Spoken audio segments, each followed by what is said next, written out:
Hello সবাইকে, আসসালামু আলাইকুম। আপনাদের সবাইকে স্বাগতম জানাচ্ছি আজকের ভিডিওতে। এবং আজকের ভিডিওতে আমরা WWE বর্তমানে অনেক পপুলার একজন রেসলার এলএ নাইট তার সম্পর্কে জানতে চাচ্ছি। এই ভিডিওতে আমি মূলত তার আর্লি ক্যারিয়ার থেকে শুরু করে তার বর্তমান অবস্থান রেসলিংয়ে এই সমস্ত ঘটনা প্রবাহ এবং তার একটা রিভিউ দেওয়ার চেষ্টা করব আজকের এই ভিডিওতে। এবং এইটাও একটা রিকোয়েস্টেড ভিডিও। আমার একজন সাবস্ক্রাইবার মূলত এই ভিডিওটার জন্য রিকোয়েস্ট করেছিলেন।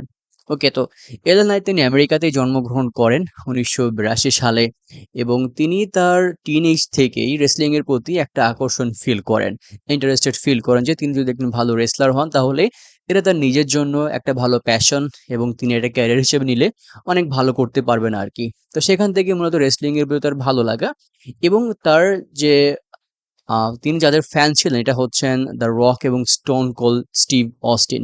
এই দুজনকে তিনি হচ্ছেন গুরু মানেন আরকি। তাদের দেখে মূলত রেসলিং এ তার অনুপ্রেরণা শুরু হন। এবং তিনি ২০০৩ সালে তিনি রেসলিং এ ট্রেনিং শুরু করেন হার্টল্যান্ড রেসলিং অ্যাসোসিয়েশন এর সাথে, এইচডব্লিউ এর সাথে।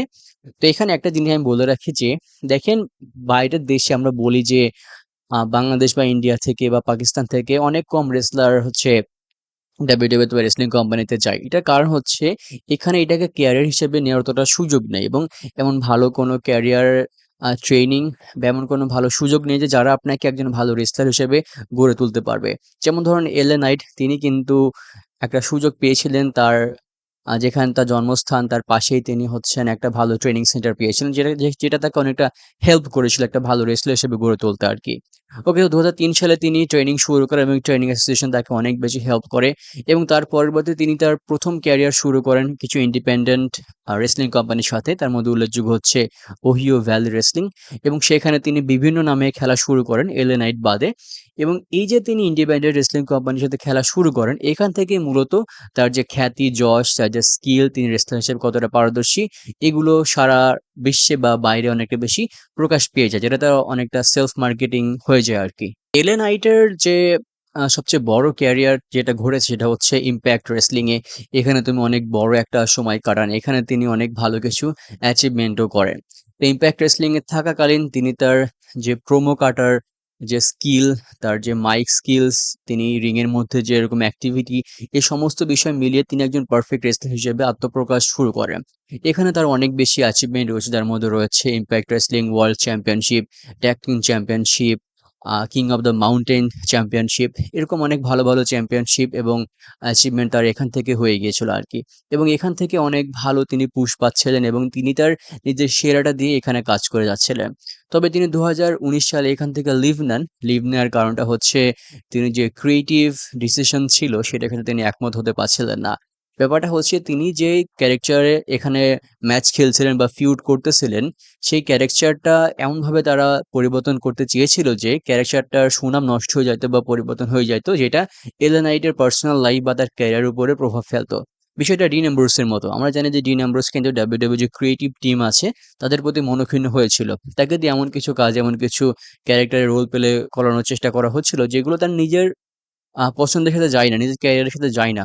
এরকম কারণে তিনি মূলত ইমপ্যাক্ট রেসলিং থেকে বিদায় নেন ২০১৯ সালে এবং এইটা তার একটা বড় টার্নিং পয়েন্ট হয় বিশেষ করে ডাব্লিউডাব্লিউ তে আসার জন্য। এলেনাই ডাব্লিউডাব্লিউতে আসেন এনএক্সটির মাধ্যমে। তিনি ২০২১ সালে এনএক্সটিতে ডেবিউ করেন। তার আসল নাম এলএ নাইট দিয়ে। তো এখানে তিনি আগের যে এক্সপেরিয়েন্স গুলো ছিলেন, আগে যে স্কিল গুলো ছিলেন, সবগুলো মিলিয়ে তিনি অনেক ভালো করছিলেন এবং ১ম দিক দিয়ে অনেকেই ভাবতেছিলেন যে তিনি অনেক ভালো একজন সুপারস্টার হইতে পারেন যদি তাকে ভালো সুযোগ দেওয়া হয় আরকি। এবং ডাব্লিউডাব্লিউ তাকে যথেষ্ট ভালো সুযোগও দিয়েছিল।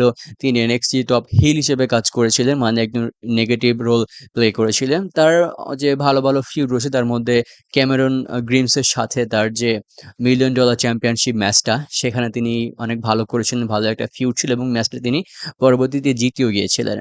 এবং তিনি যখন এনএক্সটি-তে ভালো পারফর্ম করে বিভিন্ন মেইন ইভেন্টে দর্শকদের মন জয় এবং ডাব্লিউডাব্লিউ কে সন্তুষ্ট করতে পারেন, তার পরবর্তীতে ডাব্লিউডাব্লিউ তাকে একদম মেইন রোস্টার বা স্ম্যাকডাউনে নিয়ে আসে। এবং স্ম্যাকডাউনে আসার পর এলএ নাইটের ক্যারেক্টারে কিছু পরিবর্তন আনা হয়। তার অন্য একটা নাম দেওয়া হয়, কিন্তু এই ক্যারেক্টারের সাথে তিনি ভালোটা সুযোগ পাচ্ছিলেন না। স্পেশাল অডিয়েন্সের কাছে তিনি মিক্সড রিঅ্যাকশন পাচ্ছিলেন। মিক্সড রিঅ্যাকশন বলতে তিনি হচ্ছে পজিটিভ রিঅ্যাকশন, নেগেটিভ রিঅ্যাকশন ২ টাই পাচ্ছিলেন এবং একটা সময় পরে দেখা গেল যে তিনি যে ক্যারেক্টারটা প্লে করছেন স্ম্যাকডাউনে, সেইটা সাকসেসফুল হলো না আরকি।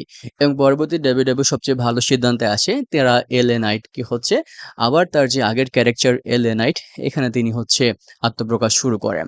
তো এখান থেকে মূলত তার ক্যারিয়ারের যে বর্তমান অবস্থান বা বর্তমান সিচুয়েশন এইটা তৈরি হয় আরকি। এখান থেকে তিনি অনেক ভালো, ভালো ফিউড উপহার দেন স্পেশালি AJ স্টাইলস এর সাথে, রোমান রেইন্স এর সাথে এবং পরবর্তীতে আমরা বর্তমানে দেখছি যে তিনি লোগান পলকে SummerSlam এ হারিয়ে ইউনাইটেড স্টেটস চ্যাম্পিয়নশিপ জিতে গিয়েছেন।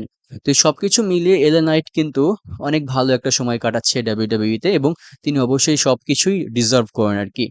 আমি অনেক আগে একটা ভিডিওতে বলেছিলাম সেথ রলিন্স এর ব্যাপারে, একটা পারফেক্ট প্যাকেজ রেসলার তিনি। পারফেক্ট প্যাকেজ বলতে তিনি সব দিক দিয়েই মোটামুটি সেরা। তার মাইক স্কিলস বলেন না কেন, তার যে রেসলিং খেলা এবং তিনি প্রোমো কাটা অন্য রেসলারদেরকে কথার মাধ্যমে বা পচিয়ে ফেলা এরকম কিছু একটা অডিয়েন্সের মূল মনোযোগ আকর্ষণ করে। সবকিছু মিলিয়ে তিনি অনেক ভালো একটা সময় অতিবাহিত করছেন ডাব্লিউডাব্লিউতে। স্পেশালি তার যে ইয়াহ এবং let me talk to you এই যে ডায়ালগগুলো, এই ডায়ালগগুলো কিন্তু অনেকটা বেশি পপুলার অডিয়েন্সের কাছে এবং ডাব্লিউডাব্লিউ তাকে ব্যবহার করে অনেক বেশি লাভবানও হচ্ছে এবং তাকে নিয়ে পরবর্তীতে অনেক ভালো কিছু করারও সুযোগ রয়েছে বলে আমাদের মনে হয় আরকি। তো তার ফিউচার এবং লেগাসি নিয়ে যদি বলতে হয়, এলা নাইট তিনি একজন পারফেক্ট রেসলার এবং তার যে হোল প্যাকেজটা, পুরো প্যাকেজটা এই সমস্ত কিছু মিলে মনে হয় যে তিনি ডাব্লিউডাব্লিউ এর পরবর্তীতে ফিউচার যে মেইন বেবি ফেস বা টপ হিল হইতেই পারে। এটা আমরা বলতেই পারি আরকি। কারণ তার মধ্যে সেরকম সম্ভাবনা রয়েছে।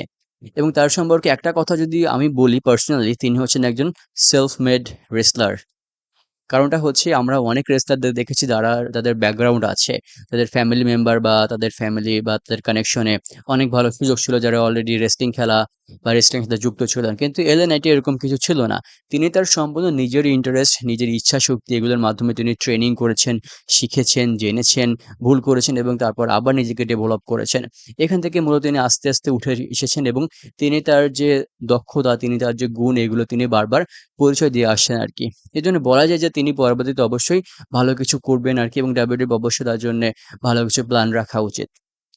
তো ভিউয়ার্স এই ছিল আজকের ভিডিও। সম্পূর্ণ ভিডিও শেষ পর্যন্ত দেখার জন্য অসংখ্য ধন্যবাদ। সবাই ভালো থাকবেন, সুস্থ থাকবেন। সবার জন্য অনেক, অনেক শুভকামনা রইল। আসসালামু আলাইকুম।